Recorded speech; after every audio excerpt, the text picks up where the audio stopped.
Welcome back to Following Noah on Stormlight podcast.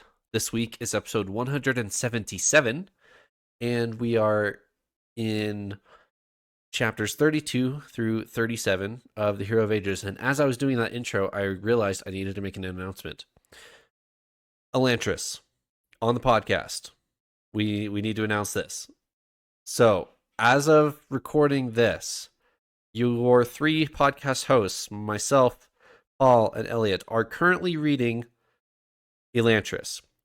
At the end of the Hero of Ages, we will be doing one extended episode on Elantris. It'll be, I guess it'll probably be about 2 hours. It'll be probably about the same as two episodes tied into one, will be my guess. First question, why? Okay, why are we doing this? Because we don't have enough time before Stormlight 5 to read it. So we're going to read it, but we will not be covering it week by week as we have every other book on the podcast so far. So if you have not read Elantris in a while or have never read Elantris, we are going to be doing one episode immediately following the end of the Hero of Ages on Elantris. Paul, how are you? Wonderful. And not near far enough into Elantris, now that you mention it. No, I'm excited about that. That'll be fun. We, for the record, we will have time to read the book, just not to cover chapter by chapter. We can't split it up too much. With our releases before it's awesome. We're thinking about book 5 release already. Which I want to say it's around the corner. It's still about a year away, but under a year instead of like 2 years, which is what we were looking at. So super exciting. Eliot? Doing good, doing well. It's been an entire week since last episode, and I am still wearing my Bridge 4 socks. That's gross. There they are. That's gross. Not stinky at all. I respect it. That's entire week. commitment. They're still on my feet. True Bridge 4 commitment. You don't change your clothes in an entire week. Yep. I was gonna say, exactly. You think they had a fresh pair of socks every day, Trevor? Hey, that's a little bit. They have a high storm. That's a little bit every like 7 days. They get plenty clean every 7 days. There's a built-in power wash on Roshar. True. Spoilers. Yeah, you have a point there. Okay. Hero of Ages, chapter 32 through 37. We will get a chapter or a brief summary of some events, including maybe the best scene in the book, after the intro.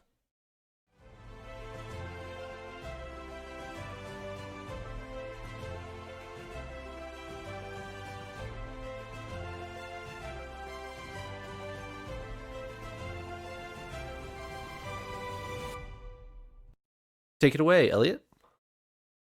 Okay, chapters 32 through 37. This carries us through the end of part 2 and a little bit of the way into part 3. Chapter 32 is a lengthy one with the bulk of the scene from the ball, the dancing and talking and a lot of the interactions from Elend and Vin, who have infiltrated Yeoman's ball and is talking to lots of people. Chapter 33, we get another check back in on Tensoon. Haven't seen him in a little while, and he manages to escape. He is a dog and runs away really fast, which if you've ever tried to catch a dog is totally realistic, by the way. Those things are fast, man. I don't care what dog it is. They're all fast. Do you have a skeleton made of crystal? Does that maybe feed into this? I mean, imagine having a skeleton made of crystal and then trying to catch a dog. Right? Anyway. Chapter 34. I think this is the start of part 3 here. Maybe I have that in the wrong spot. We get a marsh perspective. I'm starting to kind of dread these marsh perspectives. They're a little gruesome. How many people is he going to kill in this chapter? Right. Yeah, takes out quite a few, and including someone, a noble. He seems to empower an element or a hemalurgic. I gotta get all my terms straight here. He creates a hemalurgic spike from an allomancer. Yeah, Before a volcano blows up. yeah. Then a volcano blows up. Moving on, chapter 35. Spook is still hearing voices in his head and chatting with a lot of people, trying to figure out what he's gonna do. Back over with our army. Elend and Vin are outside the city. Fadrix City, I think, is where they're at, right? And they're still musing about why people get sick in the mists, trying to figure that out. And then they get attacked. Yeoman launches an attack on them and manages to take out half of the entire Kolos army. Pretty impressive. And then we get a what feels like a pretty big reveal about Kolos themselves, and Yeah. that'll do it for this episode. Just as an aside, do you guys remember what my one request was at the end of last book for this book? Nope. I wanted to spend time outside of Luthadel. Oh yeah. Remember that? I don't think we've had a single chapter inside Luthadel. I think we've spent the entire time in one random town or the other outside of Luthadel. So there you go. Brandon heard you. Yeah. Thanks, 2008 Brandon Sanderson, for granting my wish. Yeah, this book in general, as you mentioned, that is more of what we kind of know as a Brandon Sanderson book. I think it has flashbacks. We've gotten our first little flashback type thing. We've gotten to explore some other characters, Spook most notably, and we've seen outside of Luthadel. So it feels a little more like we're used to, I guess, or a little more immersive into the world as a whole and our cast instead of just our main characters. What is the name of Ellen's like pal from high school that he talks to in 32? Teldon? Eldon. Teldon. So we start chapter 32 by talking to Teldon, who we haven't seen. I think he probably had what, 2 lines of dialogue in the Final Empire, and he's back. And Elend actually has a pretty cool conversation with him. He talks to him about, yeah, like, life's pretty good. I became king, and then I had to kill some people, and then I became king again. And then he gets to like brag on his wife about how awesome Vin is, which I think is a really cool scene. He like turns to his wife, and Teldon says, how'd you get a catch like that? And Ellen says, I got no idea, dude. Isn't that awesome? I think that's such a cool and wholesome scene of he's just bragging on his wife because he's proud of Vin. This chapter has so much in it. This is a great chapter for a lot of reasons. It's just kind of fun. It's a little more lighthearted, at least in places. There's a little goofiness. Ellen pulls out a book while they're trying to dance just to be silly. So iconic. Such an iconic scene of like as you as the scene's unfolding, you're like, no, he's not. Yeah, he is. He's pulling out a book because he thinks it's cute, and it is cute. It's admits it. Like after the shock that Vin feels, she's like, that's almost like thoughtful of you to bring a book like it you did at the first ball when you ignored me. Like, I don't know how to feel about this, but I like you. Like, that's Vin's thoughts. Okay, It so was it is cute. It is cute, Trevor, like you're saying. But I will say. So I've gotten a little bit of flack lately, especially when they were reading Yumi about me becoming a softie. And I want to say for the record, this actually did not make it through my vetting. I thought this was a bit. I thought it was. I was like, all right, okay, next. Not in a bad way. It is. It was sweet. It was sweet. I give you that, and it was funny. Like I had a laugh with it. I wasn't like uncomfortable. Like I won't talk about the Way of Kings here, but there's some rather passionate moments that I made fun of. in, in our initial read throughs. That's like episode 4 or something like that. So that's a long time ago. But you know, it's a bit sappy. It was cute. It But was whatever. But I'm standing. let me walk you through this, okay? This book was written before the Stormlight Archive. Is this scene better than any sappy scene we get in the Stormlight Archive? Does he do a better job here than he does with A and B in Stormlight? I would actually say so. Okay. Off the top of my head, there are moments. There is one moment I'm thinking of in particular, which I don't think I can say because someone listening may not have read Stormlight, and then that's fine. But there's another moment which compares. But I would honestly say point blank, I would probably say that I think this is better.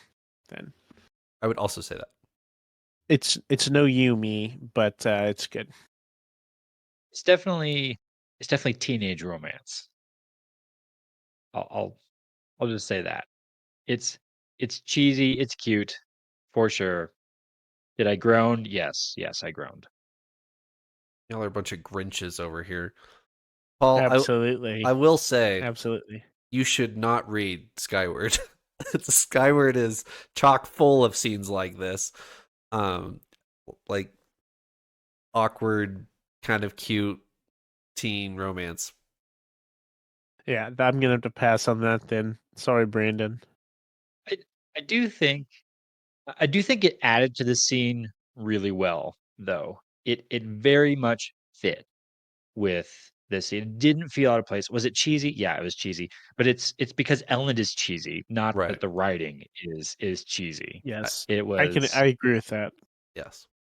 it was well done. It was a very cute moment for Ellen and Vin, and it fit into a chapter that had so much more in it as well. You had the wholesome and the cheesy right next to the like political intrigue and fascinating maneuvering that actually really piqued my interest. Yeah. I gave Well of Ascension, the entire book, a little bit of flack because it was a lot of political maneuvering. And there were times where I kind of checked out a little bit because it was like, oh, and here we go, another politics discussion. This right here was very politics, but it was really engaging, and I can't even really explain why. But this whole scene with just the physical elements of the dancing and what we're figuring out, the interesting conversation with Teldon, the cheesy moment with Vin. There was just so much going on here. It felt like a really well-rounded chapter. I can explain why under a Stormlight spoiler. So Oh, I will go on a rant again about this scene at the end of the episode. looking forward to that. I'll mention briefly bordering into spoiler territory, but not actually while we're talking about it here. This I felt was another great example of Sanderson really captures leadership really well. Hmm. There's some moments where a character is going through something about how do I lead or challenges that come with leadership that Sanderson just hits a nail on the head. And this is another one. Ellen is having that talk with his buddy Teldon, and Teldon's kind of challenging him. And then there's the conversation with Yeoman, and Ellen has to really face up to, am I a hypocrite? Do I doubt myself? Do I have the confidence to trust myself in the direction that I know I need to lead in? Like that is leadership right there, is trying to get people to go where you know they need to go and having faith in yourself that that's the right journey to go on because people are going to challenge you. You're going to get called out. People are going to push against you and you can't back down. You have to listen. You have to have that awareness and that perspective of yourself, and you have to have humility, but you also have to have confidence. You also have to have that, no, we're going. This is a mountain that needs to be climbed. We're doing it. And there's so many elements of that that we kind of get a glimpse into Ellen's brain here in this chapter, even more so, maybe much more so than like a conversation with Tindwill in the last book. It was really cool and really well woven into this chapter. Yeah, I agree. I I really enjoy how you can feel what Ellen feels at the end of this chapter. Ellen, at walking away from Yeoman, Ellen says, "I almost had him. We were almost there. I could have convinced him. I just played it a little bit wrong, I think." And the way the scene is written, you've never met Yeoman before, but they make references to the same books and they have the same philosophy points. Like you do feel as a reader that Yeoman's a pretty good guy. Like that's how Ellen feels at the end of the scene, and you feel as a reader there isn't necessarily a good or bad guy in this scene. It's just a guy that's in Ellen's way, as Ellen puts it, and you really want this to work out between them, and that this battle doesn't have to happen, but it will. More on that later. TenSoon is found guilty. I didn't remember that he was actually found guilty. I thought like there was more debate between like the first generation. I remember that the first generation spoke, but I didn't remember what they said. And in this scene, all they say is proceed con par or whatever. Like they confirm that they're alive, but that's all they do. I thought there was more of a dialogue and that they were going to find TenSoon like kind of guilty or kind of no, they just find TenSoon guilty and he escapes. That's how part 2 ends. That's not what I didn't remember that. I was half ready for the reveal to be the first generation are actually all dead and they just sit up there and aren't even alive anymore and everyone Right. like still worships them and they're whatever. But yeah, you're right. We do get confirmation of they're alive. They can talk. They apparently ignore the world to make the second generation do everything, but whatever. I mean, wouldn't you do that too? If you were living for 1,000 years, wouldn't you make your kids do it? Yeah, probably. I can relate to that. Out of all the things in this book, living 1,000 years and making my kids do it, I can relate to that. Is that it for part 2? Anything else? I mean, part 3. That is. So, Part 3 is an explosive entrance, but well, so with the TenSoon stuff, I feel like it is fair to mention how big of a deal it is of like him running out and just all the stuff that happens. Like, this is like new. This has never happened. It's not like there's any, as far as we know, I guess. But I would say pretty confidently, they've never had anything like this happen. There's not another person who's run away like this. I don't know if TenSoon may be able to guess what may happen, and so right, he gets his punishment. Right, he gets his punishment, and it's to be tortured for 1,000 years and then killed after 1,000 years. Yes, exactly. And so that's what he's going to have come up. So he says no thank you and runs away. And I don't know what, there's not really anything, as far as I know, there's not anything that could be done past that, right? Like he's gonna, if he runs away, if he gets caught and brought back, then he's gonna face that. Maybe it's longer than 1,000 years, who knows? But he's like really broken the levels of how bad you can be as a Contra, I guess.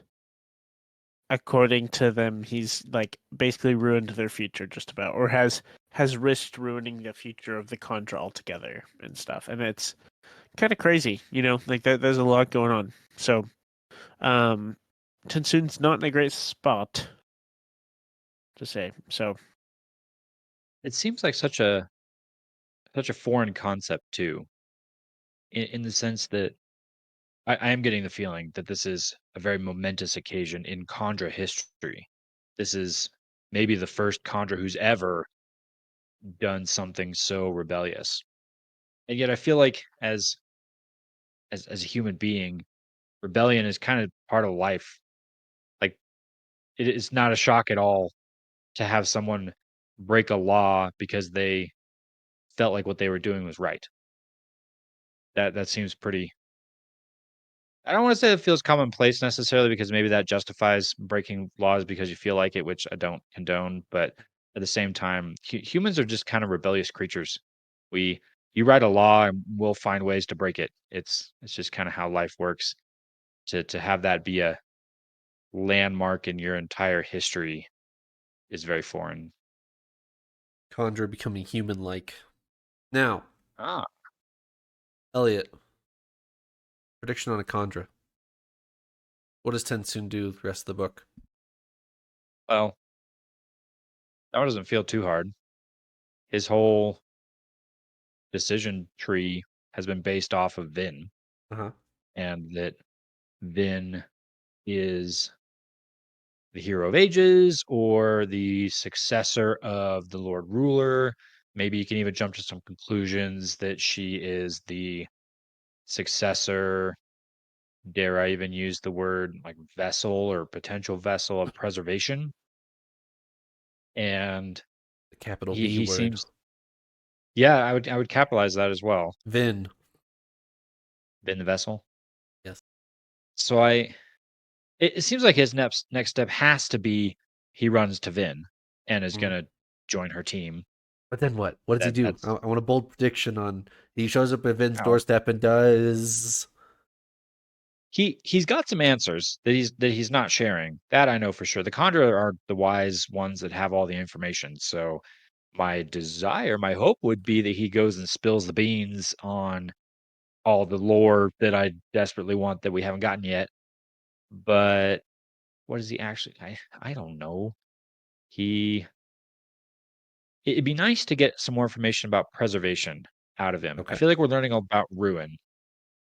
I'm now going back on where I felt I knew a bit about preservation and nothing about ruin.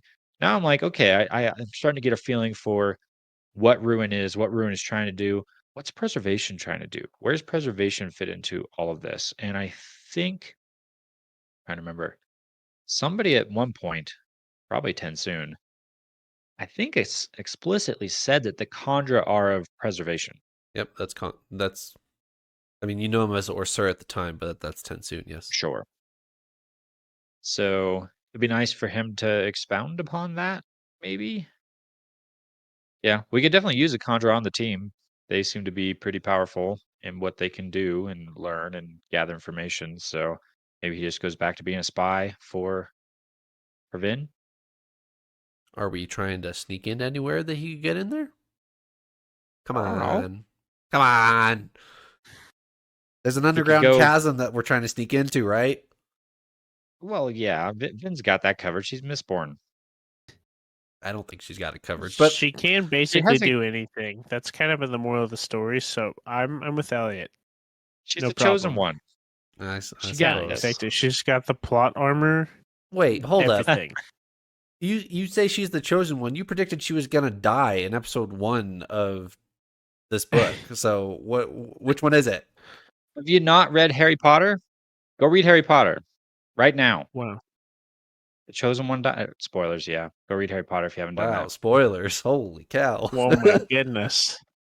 We're like 20 years Unironically, I'm on. reading through Harry Potter right now, which is really funny. Can you be the chosen one and die? Yeah, absolutely. Hmm. Star Wars, Harry Potter, you name it. Isn't the whole point that Anakin's not the chosen one? Well, yeah, that's a debate I've had with people before that are way more Star Wars lore Yeah. versed than I'm not me. huge on Star Wars, but I thought the whole point was Anakin wasn't the chosen one, and he was supposed I to thought be. I thought he was, but that he didn't fulfill it until he died and took the Emperor out with him. Oh, okay. That was the fulfilling of the chosen one whole thing. But I think I've been vehemently lectured on that by other smarter Star Wars people. So maybe I'm wrong. Let us know down in the comments if Anakin is the chosen one of Star Wars. Anyway, do you have a theme for part 2, Elliot? I do. Of the I Hero of don't feel Ages? of the hero. Yes, good clarification. Mistborn, the Hero of Ages. Theme of part 2. I scraped it together. The word I came up with was conversion, was trying to find something that was capturing what I feel like Spook is undergoing. He's undergoing a conversion of some kind, and not in a positive sense. I am terrified about where Spook is going, and I think there's some kind of spiritual, religious, magical, whatever you want to call it, conversion of Spook, and it's not going to end well for him in that case. I think Sazed continues to maybe battle a conversion to atheism, or maybe like trying to convert himself to something and being unsuccessful. But yeah, people are changing. You guys remember who I said my favorite character in Mistborn Era 1 was? Is it Sazed? Nope. It's Elend. Nope. That's who you told me a long time ago. So I'm gonna hold you to that because At whenever I first read Era 1, you were like, I just waited for all the Elend parts. That's like what I remember. I'll go back and find the message. You're like, I Okay. was just there to read about Elend. In our Final Empire wrap-up episode, I said my favorite character in the Final Empire is Ham, but my favorite character in Mistborn Era 1 is Demu. And both of you gave me a weird look of like, Demu, he's in like one scene in the Final Empire. Tangentially on your conversion in theme of part 2, Demu wakes up from his sickness at the end of this episode, and he has a existential crisis. Did you guys pick up on this scene? Well, he goes to Elend and he's like, I'm not good enough, or I'm not devout enough, or something. Do you guys remember this conversation? Yeah, he's all in on the Kelsier is the mist thing. Right. He is not to be dissuaded from that. So he's a bit shattered that Kelsier slash Mist decided he was not worthy and struck him down with illness. Yeah, he's the most devout member of the Church of the Survivor that you can find, and any words that Elend says, he like treats as gospel, because Elend is kind of like a part of the Church of the Survivor because he's Vin's husband, so that makes him kind of a church figure. So anything that Elend says, he like hangs on and puts a bunch of weight into. And so Elend made a speech a couple episodes ago that says, don't be afraid of the mists because Kelsier's Lord of the Mists, and he's just trying to rally his troops. And so then Demu comes to him in this scene and says, I'm terrible. I'm a horrible person. You said it. Like, Kelsier thinks I'm a horrible person because I got sick. And Ellen's like, oh my gosh, how do I I didn't actually think what I said, but he definitely believes what I said, so I need to be really careful of what I say. Interesting dynamic. Yeah, Not sure. Sorry, you go right ahead, Eliot. I didn't have too much to add, so I can pass it to you. I was just gonna say I'm not quite sure how to take Demu. I appreciate his loyalty and his faith, but at the same time, I'm kind of with Ellen of get over yourself, dude. We got a battle to fight. Like let's pull it together here. I was thinking similarly to you. I'm like, well, I appreciate that you like Demu. May I be so bold as to say you're grasping at? I feel like that's almost grasping at straws a little bit. I feel like Demu hasn't had that major of a part. He has grown. It's grown, but I'm like, you know, but to be fair, this is also how I felt probably in further into Stormlight when other characters like other bridge men get like more and more and more of parts. Mhm. So it's like it surprises me that Demu would be your favorite. But I mean, there's still a lot of ground to cover. But I'm like, I just feel like plain outright haven't seen him enough, or he's been prevalent enough to to be a favorite. So, yeah, well, I bet you're not alone. I bet there's some other Demu enjoyers out there. You ready for an out of But also, context spoiler that some people will enjoy? I guess so. am looking forward to evaluating this conversation after Elantris. Okay. Interesting. All right. We had a volcano blow up in chapter 34, 35. Eliot, you want to talk about Marsh again? I know you love talking about Marsh. After nearly naming him a favorite character in book 1, now I'm dreading the marsh scenes. He killed some people, someone very specifically, and yet reveals to us some interesting information about hemalurgy.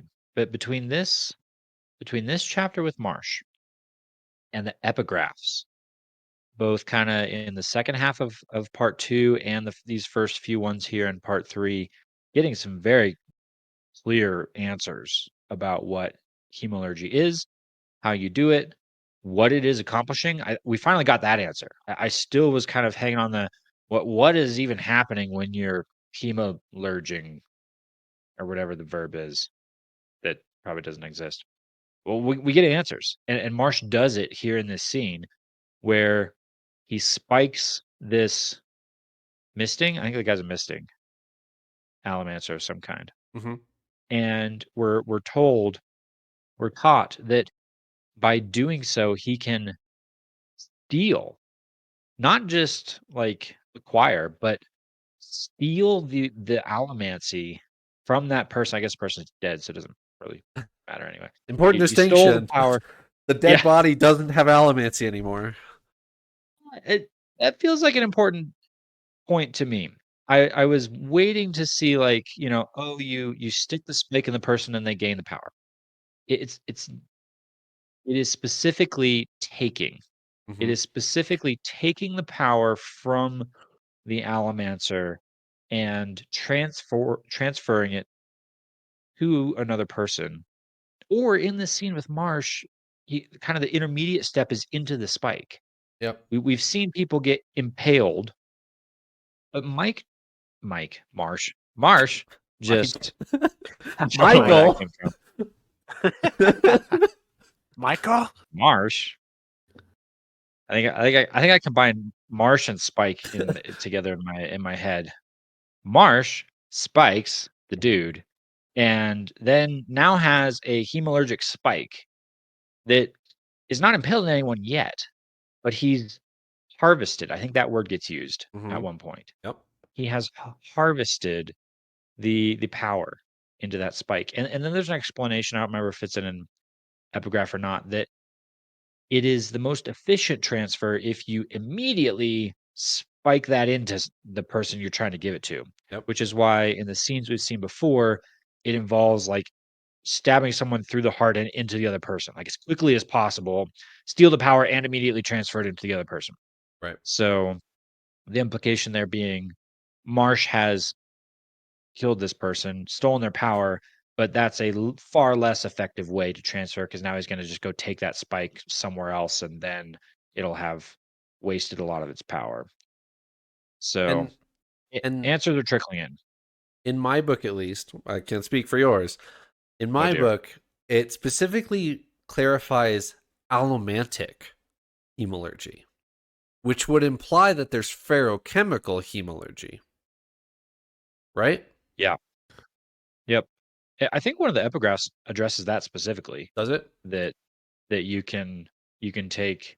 Yeah, because it talks about the healing. Oh yeah, It it talks does. about that's how the Inquisitors are able to heal so quickly is they have hemalurgically stolen ferrochemical healing powers. That is a lot of fantasy words I just used in one sentence. That was Uh-huh. That absolute it is. gobbledygook That's to someone immense. who's not read Yeah, this book. I'll take that. Yeah. Okay, so when we were doing the Final Empire, I did shorts, and I loved comments on our YouTube shorts on the Final Empire because we talk about that type of thing. I've been like, so yeah, if you steal push onto when there's a copper cloud that you can't you can't feel that. And the YouTube comments be like, what on earth are you guys talking about? Like, you just come up Yeah. on somebody's feed and somebody felt inclined to comment as opposed to just scroll past. Anyway, I entered this episode not wanting to read some epigraphs, but I lied. I'm going to read some epigraphs. Before you do that, Yes. I want to briefly mention. I want to just add on to what Eliot was saying about the Inquisitors and what the ferrochemical hemalurgy. Mhm. So this is something that I did not remember from my first read, and honestly, I don't have anything like super profound to add or anything with that. But just I'm like my hat is off to Brandon just for this magic system and kind of all these different elements to it. You know, he's excellent at doing these magic systems, and this isn't like the first time I've ever seen this or anything like that. But it's just really well written, especially, you know, where this series started. I didn't know that we would get that kind of depth, you know, with the magic system and that ways that it's kind of overlaps between these different elements. And it's just really clever, really neat, and stuff that you see early on with like the Inquisitors. Like, we didn't really quite understand that until just now. And so this book has a different scope compared to some of Brandon's other series, but like, kind of hats off, like that, this, although it's a little bit different in scope, it still managed to kind of have that level of depth. Like you said, Eliot, you said like 80 different words in a sentence that are all like, you know, like talking about if I was ever to describe someone who had never read this series, it was like, oh yeah, the magic system is awesome. You have allomancy, hemalurgy, and feruchemy, but there's also hemalurgic feruchemy, which is different from hemalurgic allomancy. And here are the differences between it. Like you, you get really lost really quick if you haven't like thought through it, you know. And so that's just something kind of satisfying and neat. So, anyways, rant over. We could talk about interlude. No, sorry, not interludes. Epigraphs. Epigraphs. You Yes, wish we could talk about those interludes. things. I do. Absolutely, I wish. Where's Eshik when we need him? Man, I miss him so much. Okay, here we go. You ready? I'm going to read the epigraph for chapter 33, 34, and then 32, and it'll make sense of why I'm doing that here in a second. Chapter 33. Hemalurgy is of ruin. It destroys. By taking abilities from one person and giving them to another, in reduced amounts, power is actually lost. In line with ruin's own appointed purpose, breaking down the universe into smaller and smaller pieces, hemalurgy gives great gifts, but at a high cost. Side note, I think an alternate name that Sanderson was considering for ruin was entropy. And that feeds into that. Chapter 34. Feruchemy, it should be noted, is the power of balance. Of the three powers, only it was known to men before the conflict between preservation and ruin came to a head. In feruchemy, power is stored up, then later drawn upon. There is no loss of energy, just a changing of the time and rate of its use. Back to 32. Allomancy, obviously, is of preservation. The rational mind will see this, for in the case of allomancy, net power is gained. It is provided by an external source, preservation's own body. All of that to read, to get on a little rant. How is allomancy obviously of preservation? Why does the rational mind see that? For in this case, allomancy, net power is gained. Why does net power gained equal preservation? Are you guys seeing what I'm saying here? Preservation should have feruchemy, which preserves 1-to-1 power. Allomancy should be something else, right? Am I crazy? Can I steal a theory out of your hat and say maybe there is another one? A Maybe third there's a shard. third shard here. That's definitely something I would say. Yes. It just really bugged me that it says obviously allomancy is a preservation. Like, oh, hold on, it's not obvious. First of all, second of all, if we're talking about preservation of power, preservation capital P, then we should be talking about feruchemy because that's the preservation of power. Sorry, rant over. One thing I want to say, you mentioned entropy and how that was thought of as a name for ruin. Yes. So that's not like ruin is not entropy or not tied to entropy. Like ruin is ruin, but he thought about naming him entropy. And I wonder if one of the main reasons for that was I looked it up, and according to Wikipedia, very reliable, entropy is commonly associated with a state of disorder, randomness, or uncertainty. Mm-hmm. And my understanding, and I assume this is maybe why Brandon went with ruin over entropy, is we see a lot of stuff that's not random. Yeah. It seems very intentional. Like our 16%, our 16s showing up everywhere that they possibly can. Seems like is the number 16, and doesn't seem very random, and it seems very calculated. It's like building one. I think we described it before as like building one thing up to knock two things down. Yeah. And it's that kind of calculated destruction and chaos. So There was a lot there. Anything to add, Eliot? Was a lot there. Maybe I'll just add on super quick to your rant about preservation. In a vacuum, taken kind of one by one, I think I would follow your thought process there of preservation should be the balance, Right. the keeping things equal. Maybe that changes when ruin enters the picture. Sure. If you've got ruin on one side actively working to tear down, what does preservation look like? Well, maybe building things back up is the act of preservation So in that that kind of there's a net zero. right. Okay. Right. So not so much like the keeping the status quo, but actually adding back to the system to preserve against the decay and ruin. Gotcha. Okay. Maybe I'm a little bit less angry about it.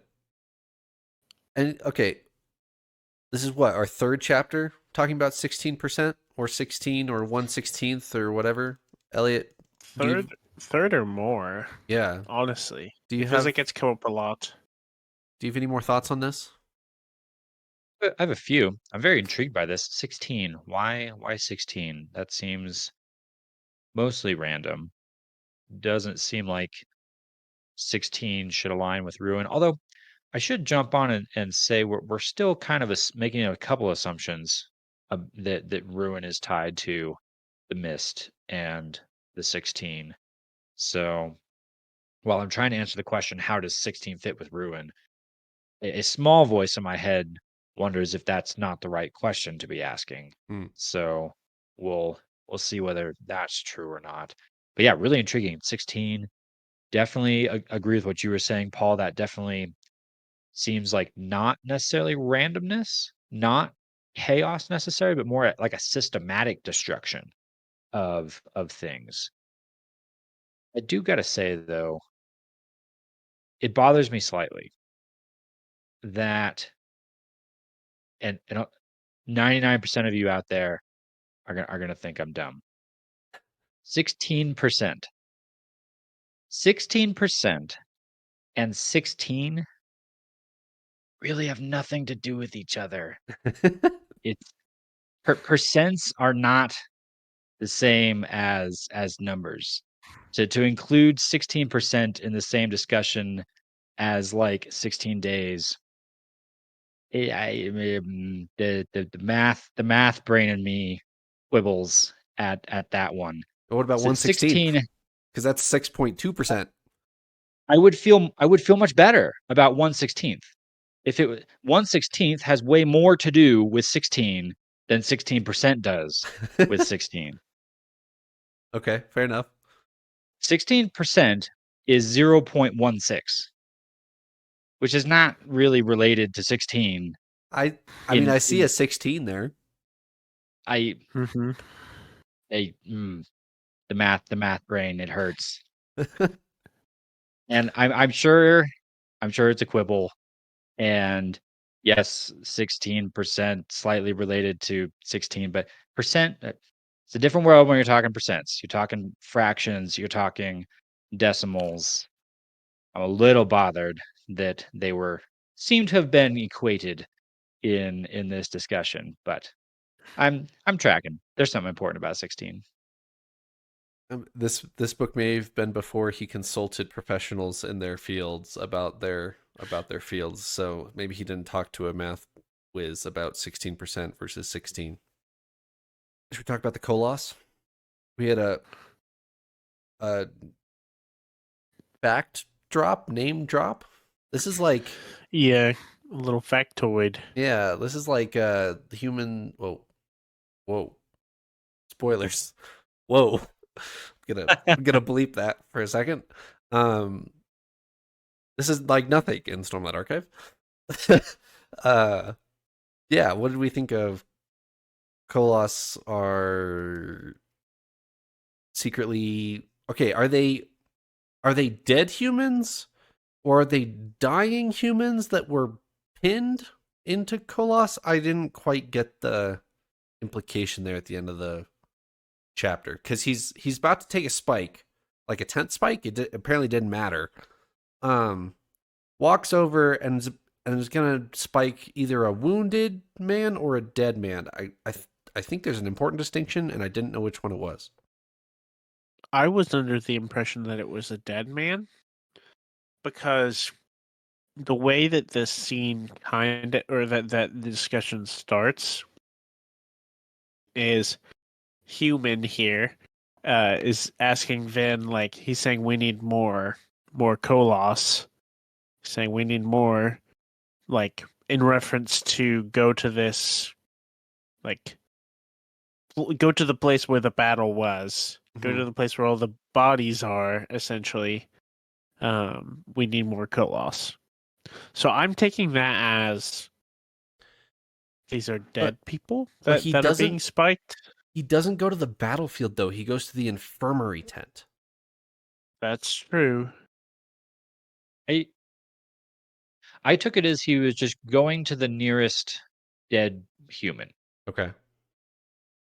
That he gathered up a Colossus skin and went to try and go put it on a dead human? And then It seems like the sorry, I got mixed up there for a second. Like our Kolos, they never we've never seen them gotten a hold of someone and just like badly wound them. They are always looking to like sever people in half. right. And I feel like if that were the case and they're always severing people in half and they needed people to be maybe damaged but alive in order to create more Colossus, I feel like the Colossus wouldn't have made it super far if that were the case. So I'm still thinking that this is a dead person that they need. Yeah. And it would also explain why Marsh has so many Colossus. Remember the epic huge number that we had? What was it, 300,000? It's ridiculous. That would explain if we're talking about dead people, because then everybody he kills, he just turns into Colossus, right? And specifically, human grabs, you mentioned it, the spike. He what appears to be, and it's referenced that like he has spikes in him, holding his skin onto him, which kind of just in the simplest term, maybe explains how their skin is kind of like barely hanging on to them. Well, it's literally tacked on there with some spikes holding it together. He's just a bag of bones with a pin holding the skin around it. But the immediate implication to the reader who's been reading so much about hemalurgy these last few chapters seems very apparent. Is there hemalurgy going on? Are Mm. these spikes very specific spikes that are enabling the life? I'm hesitant to use that word, that is in the Koloss creature. Or that might be evidence the other way of you do need an alive person to hemalurge their life onto the Koloss body. You know, Maybe. you're taking the life of a person and spiking it into the Koloss body, and then the Koloss body's alive. I guess. I was thinking the human is the Koloss body. Right. I can see either way. I did not remember this, by the way. This was quite the surprise for me reading or Yeah. listening to this. I think we're also answering one of our other things that we were just talking about. If this was like a hemalurgic spike, and we were putting that, maybe it has to do with the placement or the skin or something like that.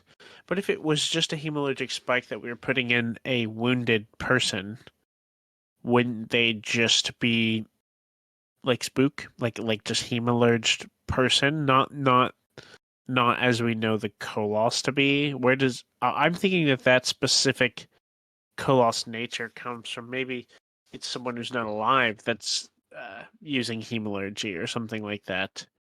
Um, 'Cause if not, then if they were alive, then I feel like they wouldn't be a Koloss, unless then if there's some like magical property or something in the skin that's tacked to them. But I don't see that being the case either. So And knowing us, we'll probably find out in the next chapter, and I just split the chapters poorly. yeah, exactly. My first question upon learning this is, do the Koloss really have independent sentience? Mm-hmm. We've used that word a lot on this podcast, and I still cannot decide how to pronounce it. Sentient? Sentience. Yes. Are they just puppets on strings? Are they just bodies that have been cobbled back together and are always under the control of something? You know, we see Vin and Ellen puppeteer the entire Koloss army. We know that Inquisitor's Ruin might do the same. But my question is that all that Koloss are? Are they dead?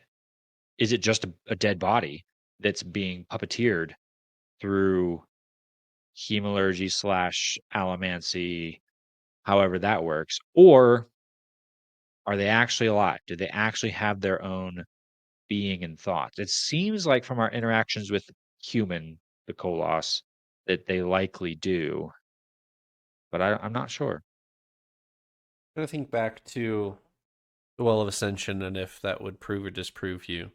Because we have that Koloss army that's temporarily under control of nobody, right?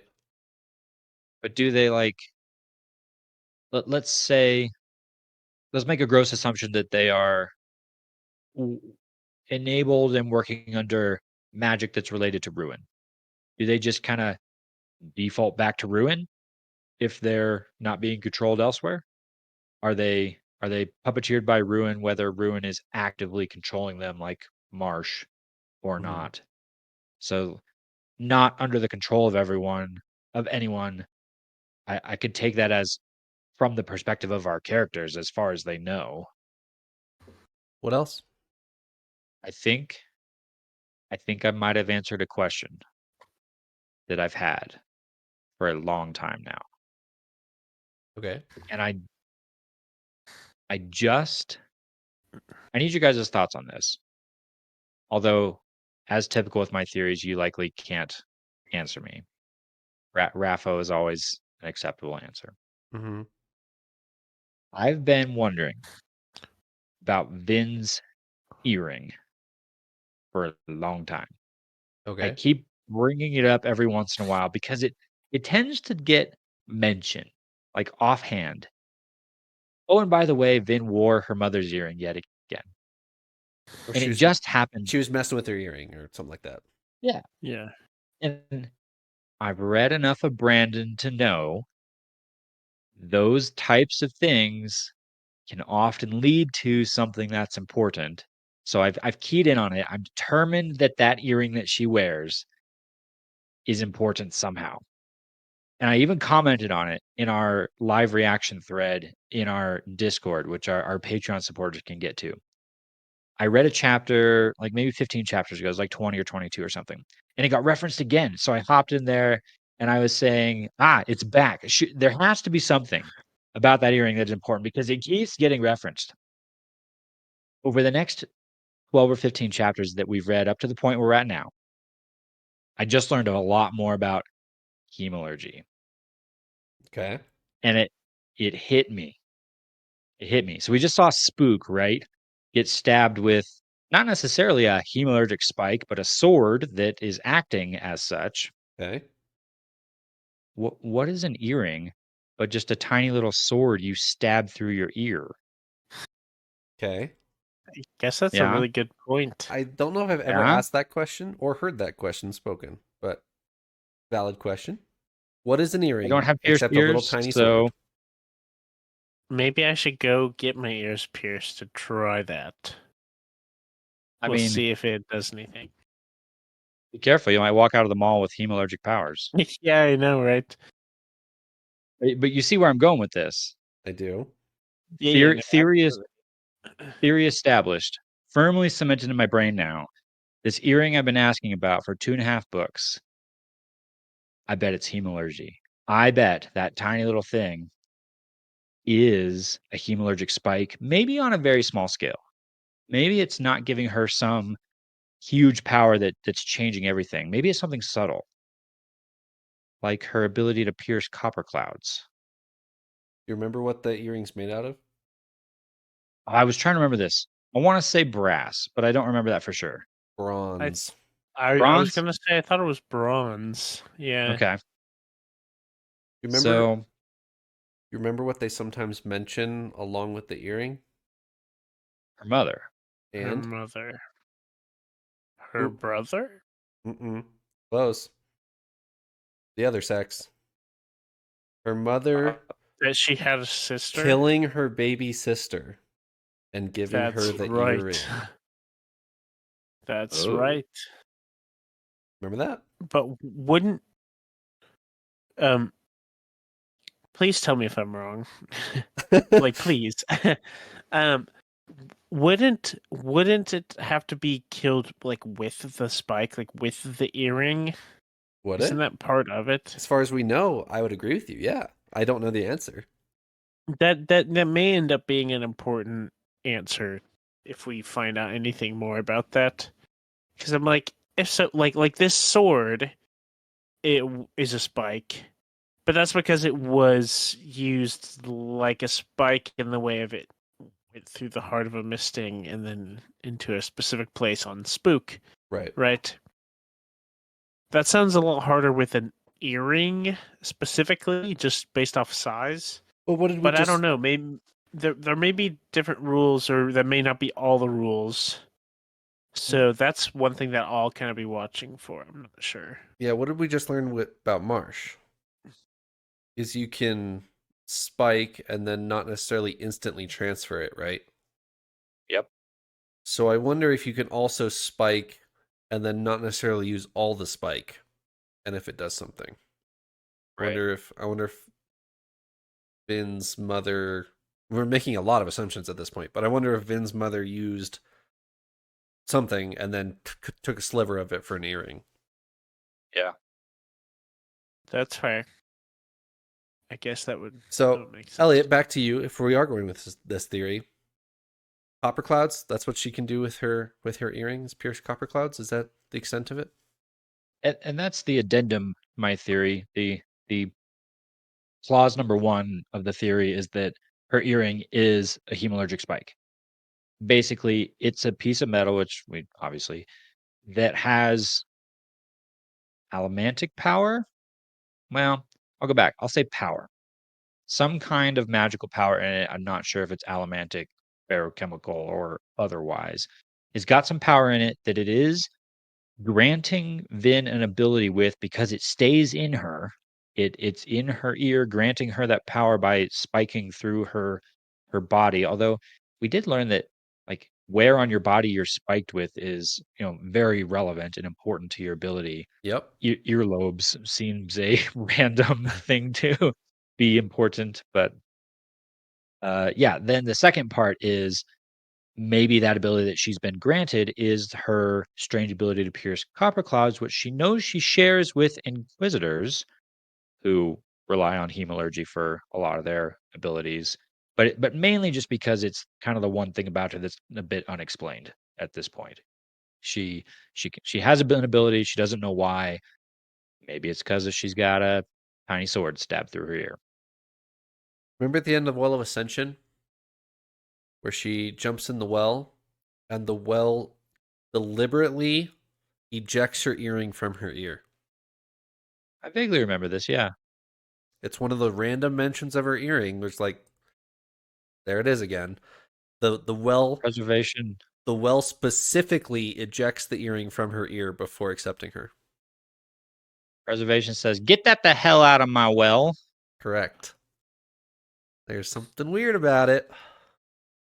That is fair. Man, this is why I'm glad we do this, because I did not pick up on that. Anything else before we get into a Anyway. little Stormlight stuff? No, that's it. I'm really excited. I really hope I'm onto something because I've been wanting that earring to have meaning ever since we first saw it because it kept getting mentioned, and I know Brandon's MO at this point. I'm on to you, Brandon. Surely, I hope.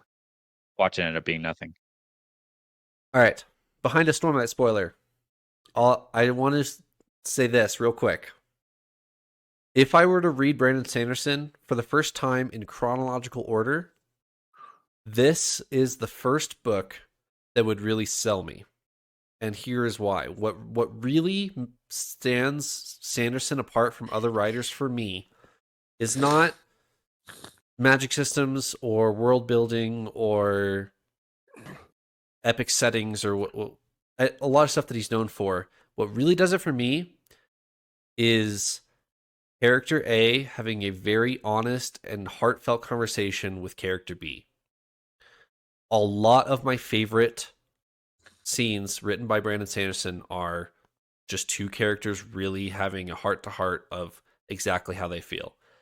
A really good example of this is Dalinar honorably discharging Kaladin from the Windrunners in Rhythm of War. It is such an incredible scene where Dalinar knows he has to discharge Kaladin, and Dalinar knows how poorly Kaladin will take the news. And you can understand exactly how Kaladin feels, and you can understand exactly how Dalinar feels in this scene.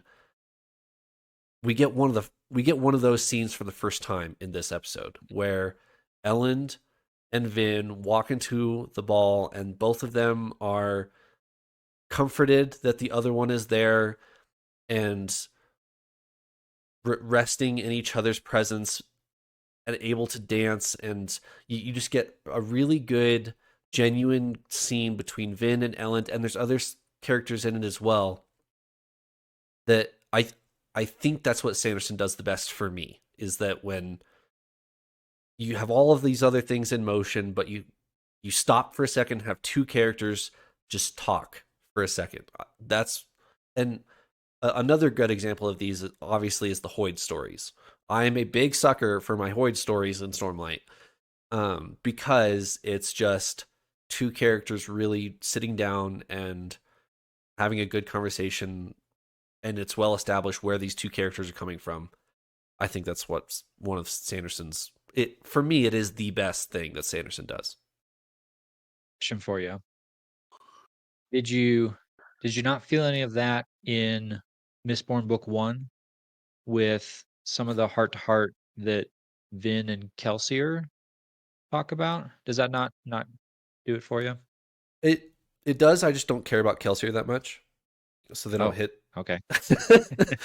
So they So don't the hit. stipulation is you have to really like the character too. Sure, I have to really care about the conversation being had, but yes, there is that certainly in the Final Empire. It's just some of the stuff that Kelsier comes up with. I'm not a big supporter of, or I Yeah. don't care that much. So they don't hit home for me, I guess. Got it. Yep, I follow. Eliot, well, for our audio listeners and our visual listeners, I have the outline in front of me. We have Stormlight stuff at the bottom, and we have Eliot, and he says in all caps, "I have all the theories." So I'm going to turn it over to Eliot. What do you got for me? It's a little bit of poetic license and use of hyperbole. I don't have all the theories, but I got a big one. I got a big one. And spoilers, Stormlight, Warbreaker, the lot, everything. Spoilers, everything. Okay. I read some of these chapters on hemalurgy late at night. Like Ill-advised. Uh-oh. 10 p.m. I know some of y'all stay up till 2 a.m. and you think I'm an old man that I think 10 p.m. is late, but 10 p.m. is late for me. It's late for me. Past my bedtime. I'm reading and I finished the chapter. I was like, oh wow, man, I just learned a lot about hemalurgy. And I closed the book. I turned my lamp off. I lay down on my pillow, about to go to sleep. Like 20 minutes later, a lightning bolt just strikes. I sit bolt upright in bed. My wife is freaking out, like, what is going on? And she hasn't read these books, so I'm trying not to spoiler stuff for her. And so I'm like, I can't tell you. But I turned my light on and I whipped my phone out and I started just jotting down notes. Because here's what happened. Okay. We learned about hemalurgy. We just saw a sword become a hemalurgic spike with Spook. We just saw Marsh spike somebody, not immediately go and plant that in somebody, but carry off a hemalurgic spike with them to go do stuff. There's another sword in the Cosmere that seems to have powers that it shouldn't. And maybe even with a bit of stretching of the imagination, does some ruin-esque things. And that sword, of course, is Nightblood. The sword is Nightblood. Okay, I'm sure the rest of you that are all listening, including the two of you guys on this podcast, have thought about this before. Because if you've learned about hemalurgy, I'm sure Nightblood has entered your thought process at some time. If you're watching us on YouTube, Trevor is proudly displaying his little letter opener Nightblood. That come in a Sanderson box this year? Not little. It's huge. Thing is 8 inches tall. Yes, it came in the same. It came in the Warbreaker box. So all the questions just start flooding my brain. What I mean, okay. There's like 16 different question lines we can go down here. I'll just throw out the top level one. Could Nightblood be a hemalurgic spike? So, couldn't any of our major metals? I guess we don't we know what Nightblood is made out of, like what physical material it is, and it's something like unusual. It's some kind of like, in my head, it's from some like random asteroid or something like some kind of mythical asteroid or something. I don't remember. I think it is. They talk about it But- in Warbreaker. But okay, so if we're talking full spoilers here, I hear what you're saying, and one of my thoughts is like, okay, Nightblood is obviously on a very different level from a normal hemalurgic spike. Is it a hemalurgic spike that's like, you know, that's like been hemalurged a lot? Like it's Well, got a lot of blood on its plate, or on its, if not plate, whatever the saying is, let's go It's bigger. been a part of a lot of things. Is it a shard? Yes. That was my thought. So that's what you're thinking? That's exactly what I'm thinking. So Okay. Nightblood kills a lot. That was my first thought. Okay, maybe just like you said, maybe Nightblood has absorbed, stolen a lot of powers just over the centuries and has built up this incredible amount of power within itself. But why not go all the way and say Nightblood has killed a shard and absorbed the entirety of that shard's power into itself, giving it the, here's that word again, sentient level of being, a amount of magic that gives it sentience. Whereas, like the spike that Marsh just created off that dude has such a small amount of power that it's just a spike with some magic in it. Nightblood is like has absorbed shard levels of magic and therefore can talk to you, maybe destroy anything and everything we've seen in the Cosmere because nothing seems to measure up to it that we've seen. But I'm with you. But we have seen it.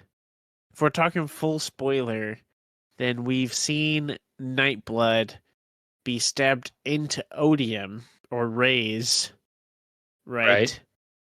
And he ran out of steam. Like Nightblood could not consume the shard. He had a great time, but he couldn't fully consume the shard, you know.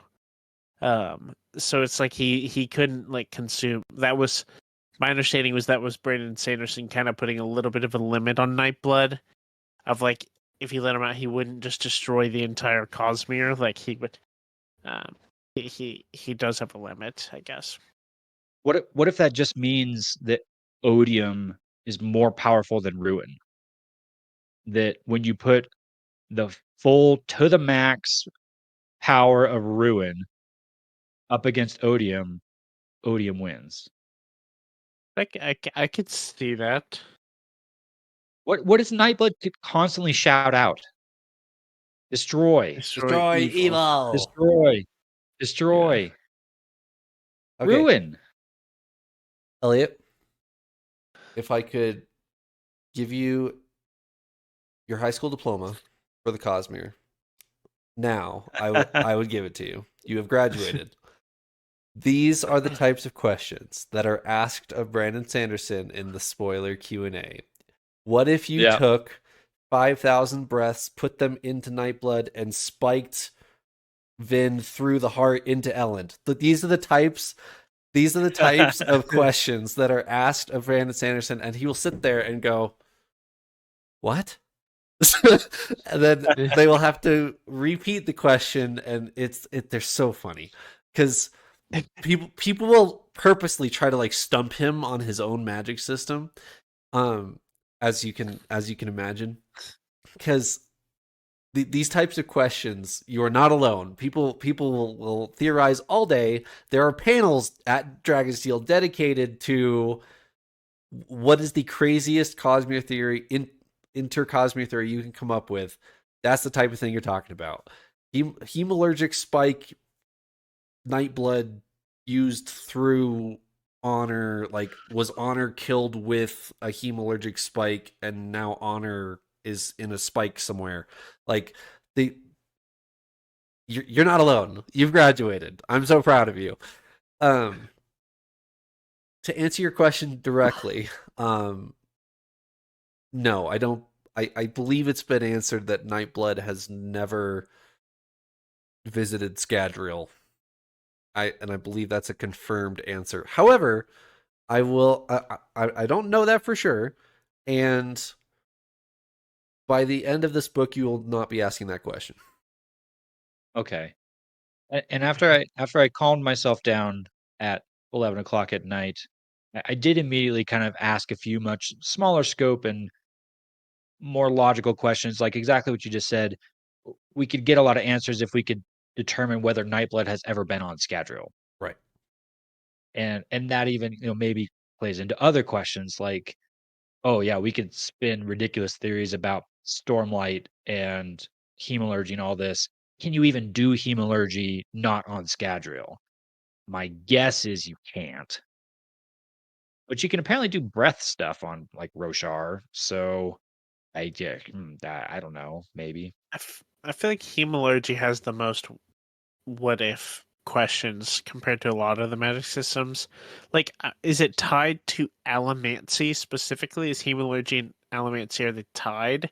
Like, I assume you couldn't could you spike through a night A radiant windrunner, into yeah. another person to then Right. bestow them that? Because that'd be really crazy if so. That'd be wild. Because we know, I'm assuming that can't happen because there's the Nile bond, right? So unless you're transferring that Nile bond, then I don't think that could happen, right? I That math doesn't add up in my brain, you know. I I bet we might be asking some of the questions that the Ghost Bloods ask each other. Oh yes. That's a good point. 100%. That's a really good point. Yeah. 100%. And the more you think about the Ghost Bloods and the more the more that you find out that the Ghost Bloods know, you're like, whoa. That's scary. So yeah. But Fightakar might be able to answer that question you just asked, Paul. Yep. That's a really good point. We've seen someone with a spike not on Scadrial. Yep. So We could think. they You think. use yeah, allegedly. Rumor has it. So another thing to add to this a little bit, Eliot. For one, I feel lame because this is like the type of theory that I love, and I feel like I'm here being like, well, but actually, we've seen where Nightblood's limits were tested, and I hate doing that. Absolutely, I want to say, well, reading through, I want to say it may have been Oathbringer. I remember there was an non-interlude. Whoops, I did it again. An epigraph where it mentions Nightblood, I believe. I don't actually remember if it meant.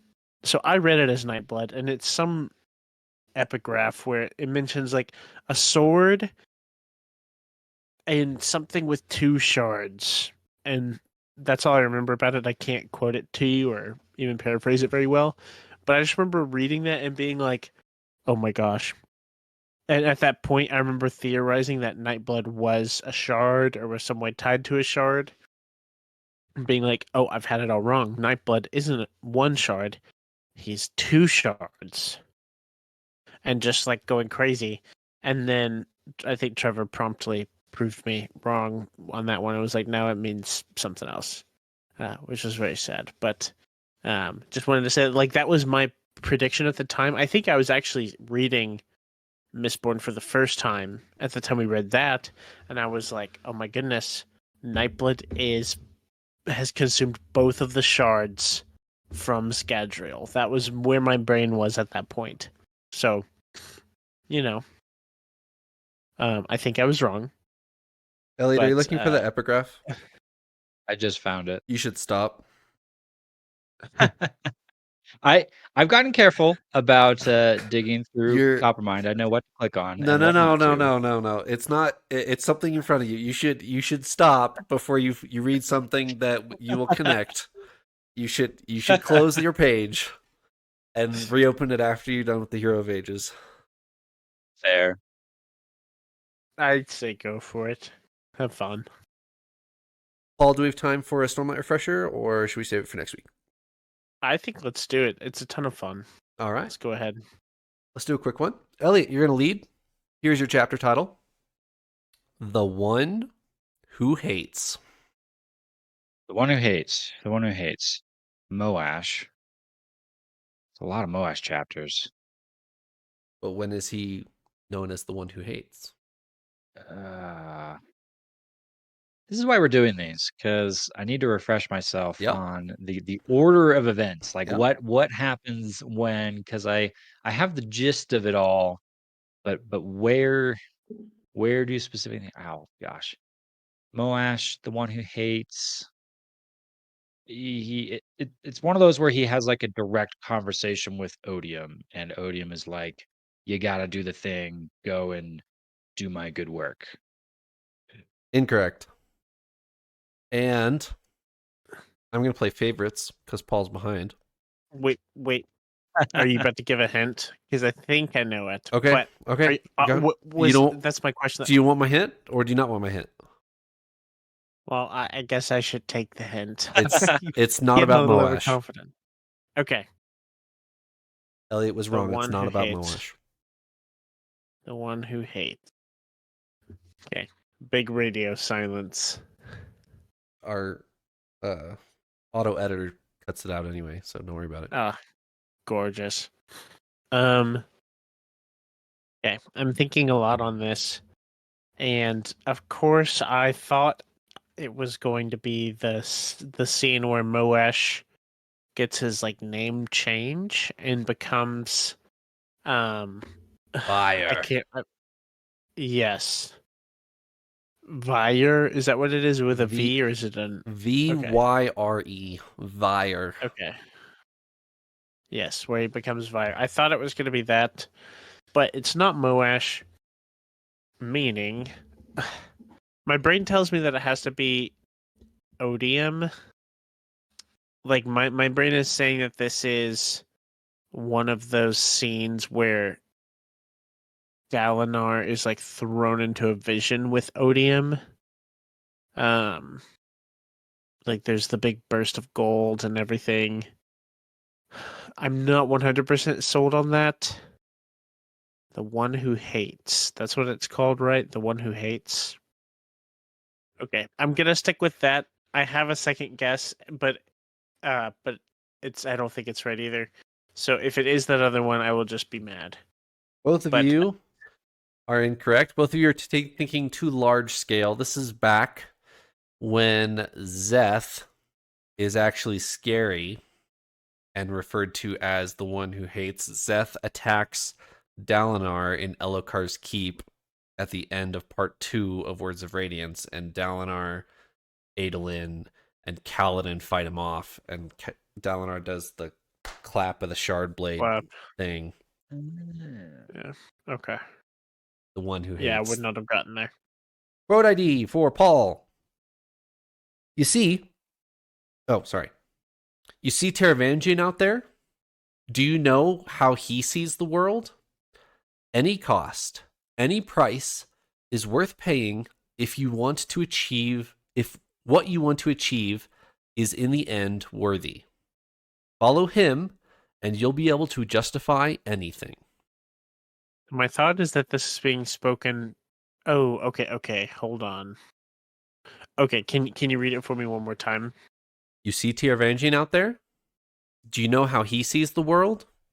Any cost, any price is worth paying if what you want to achieve is in the end worthy, in quotes. Follow him, and you'll be able to justify anything. Okay. I'm going to talk through my thoughts, even though it may help Eliot out, but this is just how I have to process it. So, my first thought was that this is being spoken to Dalinar. Okay. Just because we've seen a lot of Dalinar Taravangian discourse. But actually, I'm struggling on who is speaking, but I think this is spoken to Szeth at around the time of like the whole Oathstone, whenever it's revealed that Taravangian sent him and all this stuff, or something with that. Okay. I know that there's a lot of bad blood between Szeth and Taravangian, but as far as who's speaking it to him, or who would be speaking this, is what is catching me up a little bit. The week that I won the trivia, it was Taravangian to Malata. True. And I'm like, Malata could be the one saying this. I don't know if we really get any dialogue from her. I don't think it's her. I don't think it's that. Because it feels like it's earlier. I think this is going to end up being one of those random other little characters that I don't remember the name of. I can't even think of anyone else who's like in Taravangian's crew, like on Taravangian's side. Maybe this is, man. Okay. Oh my gosh, I have so many going through my head. Okay, this may sound crazy, but I'm also thinking that this could be one of the prologue scenes, and this may be Gavilar talking, but I don't think there's a scenario where they're looking out at Taravangian. Okay. which is probably way off. But in my head, there was one that they met. Okay, I'm gonna just go with. Oh my gosh, You're getting full conspiracy theory on this one. I really am. I really am. And nothing is sticking as to who's saying this. Need to invent a shot clock for this game. I know. This one, because like I feel like I can point to the Teravangian scenes really well. This is obviously. Oh my gosh. Okay. Like literally, I can think of so many characters that may be being spoken to. I can't think of a single person who would be saying this, like on behalf of Teravangian. Okay, actually, oh my god, this sounds ridiculous. This sounds ridiculous, and I'm probably gonna get made fun of. My final answer: someone who knows about Teravangian. I'm gonna say that this is a Spren. This is the Stormfather talking to Dalinar. And I don't think that's correct in the slightest, but I don't have any ideas as to who would be saying this. Incorrect. So, okay. We move on. Eliot? This is Wit to Yasna. Incorrect. Here is the response, just like last week. I'll read the original quote and then I'll go into the response. You see Teravangian out there? Do you know how he sees the world? Any cost, any price is worth paying if what you want to achieve is, in the end, worthy. Follow him and you'll be able to justify anything. Response. And what if I think the actions I've taken are worthy? Paul. I feel like this doesn't help me. I'm sad. What if the actions I've taken are worthy? That's the second quote, right? And what if I think that the actions that I have taken are worthy? So, I have two frontrunner characters in my mind, and those are, it could still potentially be Dalinar, and I don't know, maybe Moash. I'm trying to think of who's like really like got all these actions that they think they're okay with. Okay. Think you broke him, Trevor. I'm absolutely in shambles. I'm in such shambles right now because I feel like I'm so on the edge of this, but so far away. You're gonna think I'm crazy once again. My final answer is gonna be that this is the scene at the beginning of Rhythm of War. I think this is Kaladin talking to Moash. I don't know why they're talking about Teravangian. That's what doesn't fit into anything that I can think of. Incorrect. Oh, wait. Okay, that's fine. That's fine. You're incorrect, but I am incorrect, but I think I may know what it is. Now. Okay, don't give Eliot anything. Eliot, go ahead. I'm gonna write it down. I was fairly confident in my first answer, and your response has thrown open the floodgates. I don't really know. I still feel like this has to be the Yasna's trying to figure out who has the political power. They're like in Urteau trying to figure out who's following who. Dalinar, perhaps. I'm gonna go. This is Yasna talking to Dalinar. Incorrect. Paul, Okay. for 0 points, what's your answer? Dalinar to Amaram. Oh, you're close. Okay. So is it Kaladin to Amaram? No. I thought this is to Amaram. Dalinar is the first speaker. Okay. Talking to Adolin at the beginning of Rhythm of War. Adolin is not regretful of his actions to kill Sadeas, and Dalinar is trying to tell him, you need to be better than this. See Teravangian out there? You could be like him and justify anything. And Adolin says, I'm not trying to justify anything. I know what I did, and I'm not sorry. Okay. Should have had that one. That one thoroughly frustrated me to the ends of my wit. Because I couldn't think of who would be talking to whom about Teravangian. Okay. All right, Eliot. Here's your review. That was fun? Question mark. And also weird? Question mark. I'm not sure what I just read. The final third of the story was definitely my favorite. Fave, sorry, not favorite, fave. It took me a bit to get into at the beginning. There were some really interesting characters introduced and explored further. So I'm glad I read it. Tempted to go Words of Radiance for reasons I can't quite explain. But I'm gonna go a little bit out to left field and say that this is Edge Dancer, and Ooh. that the rating of Edge Dancer was 4, 5, 4, 4. Final answer 4. Edge Dancer 4 out of 5. 4 out of 5 stars for Edge Dancer. Paul. So I'm a little bit sad because I was thinking the same thing. And there's no way for me to prove that other than my word. So take my word for it, please. I was thinking about Edge Dancer ever since I heard that this was fun.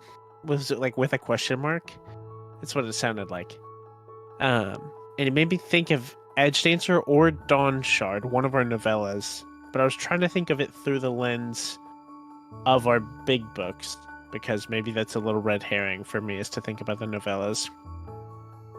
It sounds like this person is like picking up this book, like it's not that deep in. They're not talking about the awe-inspiring moments. They're like, oh, these were fun characters and things like that. So if it's a main series book, I think it's The Way of Kings.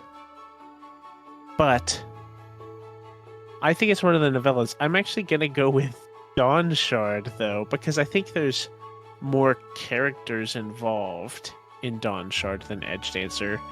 But I also think this is a 4 out of 5. It sounds like they enjoyed it, but not like it wasn't overwhelmingly positive. So I'm gonna go with Dawn Shard 4 out of 5. So a part of the rating that was redacted says, despite what others tell you, this is indeed required reading before Oathbringer.